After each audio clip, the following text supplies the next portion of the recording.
네, 보신 것처럼 코로나19 신규 확진자가 300명 가까이 늘면서 교육 현장도 바짝 긴장하고 있습니다. 네, 현 상황에 대해서 취재 기자와 좀 더 자세한 얘기 나눠보죠. 황대훈 기자 자리했습니다. 어서 오세요. 안녕하십니까? 네, 안녕하십니까. 지금 이제 대부분 학교가 개학을 하거나 앞두고 있는 상황이기 때문에 학교 현장의 초비상 상태인데요. 지금 학생, 교직원 확진자들은 상태가 어떤 상태입니까? 네, 지금 학교 안에서 아직 감염이 이루어진 경우는 없지만 학생, 교직원 감염이 빠르게 늘고 있는 상태입니다. 네. 지금 8월 11일부터 18일까지 8일 사이에 전국에서 학생 83명, 교직원 13명이 확진이 됐습니다. 예. 전체 96명이죠. 이 가운데 77명의 확진자가 서울과 경기에 집중이 돼 있습니다. 이 기간 동안 발생한 확진자 숫자가 지금까지 전체 학생, 교직원 감염자 숫자의 절반을 넘길 정도로 확산 속도가 빠릅니다. 확진자가 나온 지역에서는 긴급하게 방학에 들어가기도 하고 등교 수업을 미루기도 하는데요. 서울, 경기, 부산을 비롯해서 5개 시도에서 689개 학교가 등교 수업일을 조정하고 있는 상태입니다. 예. 사실상 전면 등교는 좀 어려운 상황인데요. 그렇죠. 네. 근데 워낙 그 원격 수업에 대한 피로도가 높았다 보니까 좀 확진자 그 추세가 좀 덜한 지역에서는 되도록이면 좀 전면 등교를 2학기 때 해보고 싶다는 눈치였습니다. 하지만 이은혜 부총리가 오늘 긴급 회의에서 전국이 사실상 일일 생활권이라는 점, 그리고 각 시도로 코로나19가 빠르게 확산되고 있다는 점을 들어서 다른 시도에서도 학교 밀집도를 낮게 유지해달라는 요청을 했고요. 결과적으로 다른 시도에서도 9월 11일까지는 학교 밀집도를 3분의 2로 유지하기로 했습니다. 네. 이 5개 시도에 대해서 이제 얘기를 드린 거죠. 네. 네.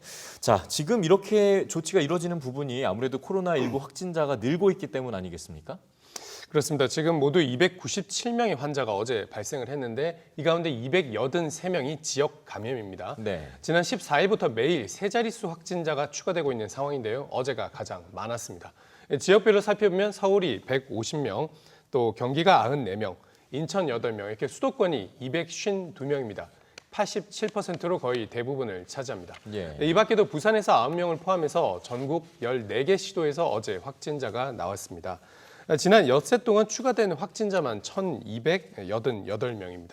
우려스러운 건 신규 확진자들의 연령대가 상당히 높다는 점인데요. 네. 60대가 72명으로 가장 많고 50대가 58명입니다.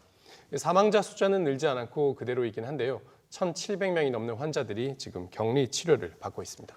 네, 정말 확산세가 심상치가 않은데 2학기 개강을 앞둔 대학가도 지금 바짝 긴장하고 있다고요. 네, 그렇습니다. 지금 경희대 서울 캠퍼스에서 교직원 확진자가 나온 게 확인이 됐습니다. 이 확진자는 본관에서 근무하던 교직원 1명인데요. 지난 16일에 양성 판정을 받았다고 하고요. 교내 감염은 아니고 가족을 통해서 감염된 거라고 합니다. 학생들과 접촉이 있거나 하진 않았기 때문에 같은 사무실 직원들만 코로나19 검사를 받아서 전원 음성 판정이 나왔다고 하고요. 현재 본관 건물을 폐쇄하고 방역 작업을 마쳤다고 합니다. 이렇게 2학기 개강을 앞두고 확진자 수가 늘다 보니까 대학들이 원격 수업을 늘려야 된다는 부담감을 좀 느끼고 있는 상황인데요. 예. 연세대는 10월 중간고사 기간까지 모든 수업을 전면 온라인으로 전환한다고 밝혔습니다. 또 모든 수업의 절대평가를 허용하기로 했습니다. 모든 수업에 그리고 기숙사 입사를 원하지 않는 학생들에게는 기숙사비도 전액 환불하기로 했습니다. 네.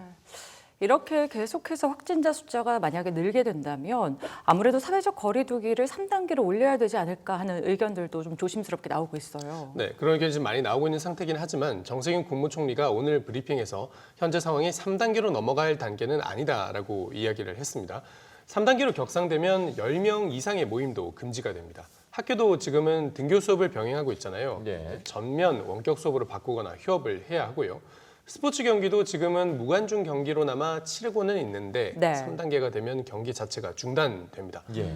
그만큼 국민 생활과 서민 경제에 엄청난 충격을 준다는 건데요. 거리두기 3단계로 이행하려면 2주간 평균 일일 확진자가 100명에서 200명을 넘겨야 되고 일일 확진자 수가 2배 넘게 증가하는 더블링 현상이 한 주에 2번 이상 발생을 할 때 방역 역량과 유행 지역 특성을 고려해서 방역 당국이 결정을 하게 되는 겁니다. 예. 다만 지금 서울 같은 경우에는 워낙 세 자릿수 확진자가 나오고 있는 정도로 상황이 안 좋기 때문에 지자체가 좀 선제적으로 3단계 격상을 검토할 가능성도 있습니다. 네, 그 요건이 충족이 안 되기만을 좀 바라야겠네요. 지금 확진자 숫자가 늘고 있는 지금 정말 중요한 국면이라는 걸 잊지 말아야겠습니다.